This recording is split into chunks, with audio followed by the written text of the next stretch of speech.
উদ্দেশ্যপূর্ণ শিক্ষা হতে হবে।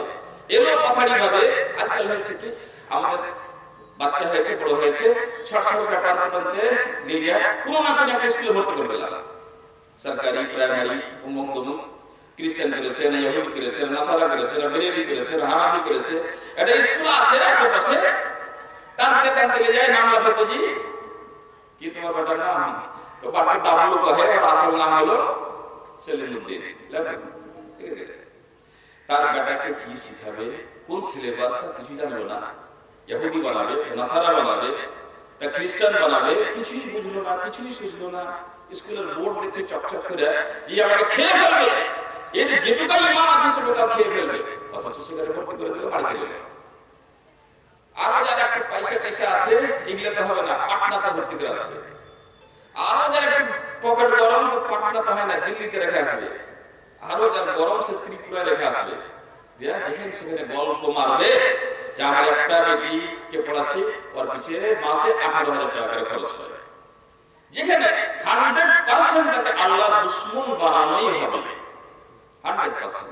আপনি আপনার শিশুর সাথে, আপনার নিজের আওলাদের সাথে এত বড় অন্যায় করতে পারলেন?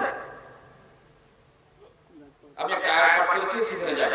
কেন আমাদের এরকম একটু হুঁশিয়ার হতে হবে, কেন আমাদেরকে একটু থামতে হবে, বাঁচতে হবে এবং উপযুক্ত জায়গা ঠিক করতে হবে। তার আগে ছোট্ট প্রশ্ন করি, আপনার ছেলেটা, আপনার বেটা বেটি, এই যে সব সন্তানগুলো, এর ব্যাপারে আপনি সম্পূর্ণরূপে স্বাধীন না আপনি খানিকটা মজবুর?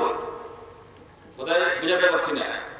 আপনার 5টা বেটা বেটি আছে, দিয়ে বলছেন যে আমার বেটা বেটি 5টা, আমার যা খুশি আমি তাই করবো, আমার যেখানে মনে হবে সেখানে পড়াবো, এইরকম অধিকার আপনার আছে?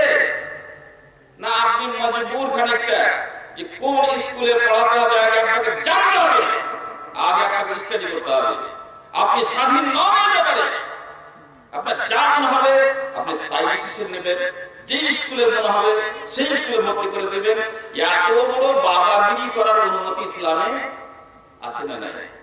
বুঝাতে পারছি ভাই? ওই যে আমার বেটা আমার বেটি আমি যেখানে মন সেখানে পড়াবো, এরকম আমাদের মেজাজ হয়ে যায়নি? পাটনাতে পড়াইছে, দিল্লিতে পড়াইছে, যেখানে মন সেখানে তুই ফির কে হে আমাদের নিষেধ করতে পারো?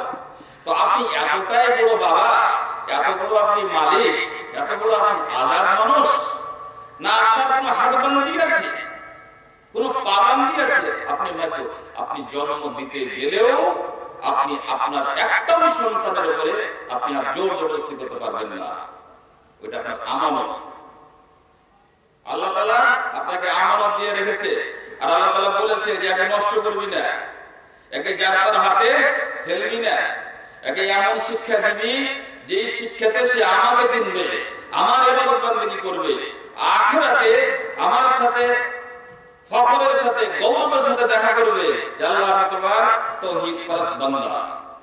আমানত দিয়েছিল, আর আল্লাহ তাআলা বলেছিল যে কে নষ্ট করিও না, নষ্ট করিও না। তুই কবে থেকে এত বড় পাপ ফেলে, যেখানে আমি সেখানে এই ব্যক্তিতে যে আমার জন্ম ছেলে আমি যেখানে আমি সেখানে রাখবো না? মজবুর। যারা মজবুর নিজেকে মনে করে না, তার হজ উমরা যত নেকি টেকি আছে সব এই অপরাধের কারণে তার কাজে লাগবে না, যে অপরাধটা তার 4-5টা শিশুকে জাহান্নামে ঠেলে দিয়েছে, জাহান্নামে ঠেলে দিয়েছে। আমি একটা আয়াত পাঠ করেছি, ইয়া আইয়ুহাল্লাযীনা আমানু কু আনফুসাকুম ওয়া আহলিকুম নারা। কি করো? যারা ঈমান এনেছো তারা নিজে জাহান্নামের আগুন থেকে বাঁচো। ক্লিয়ার? নিজে জাহান্নামের আগুন থেকে বাঁচো। নিজে জাহান্নামের আগুন থেকে বাঁচতে গেলে স্বপ্ন দেখে হবে ভাই, না মেলে কিছু করতে হবে? নিজে জাহান্নামের আগুন থেকে বাঁচাটাই তো একটা বিরাট কঠিন জিনিস, কঠিন জিনিস। তার জন্য দান, তার জন্য খায়রাত, তার জন্য ইবাদত, বান্দেগী, যাকাত, তমুক, হজ, উমরা, মানে করে শেষ নাই। কোনটা হারাম সব কিছু থেকে বাঁচতে হবে, তারপরও ভয় জানে জাহান্নাম থেকে বাঁচতে পারলাম কি পারলাম না।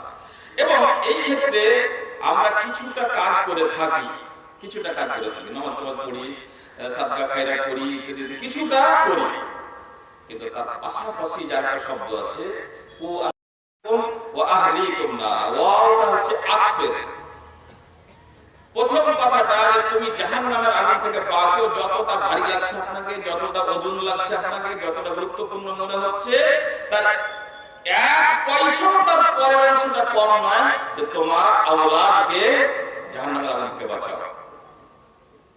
প্রথম কথা কি দুটো কথা, তুমি জাহান্নাম থেকে বাঁচো, এবং দ্বিতীয়টা ওয়ালে আতিফার পরে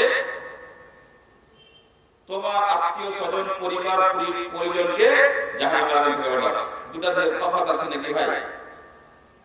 ওইটার কম গুরুত্ব এর বেশি, এরকম কিছু বোঝা যাচ্ছে কোথা থেকে? ওর ওজন যদি 50 কেজি হয়, জাহান্নামের আগুন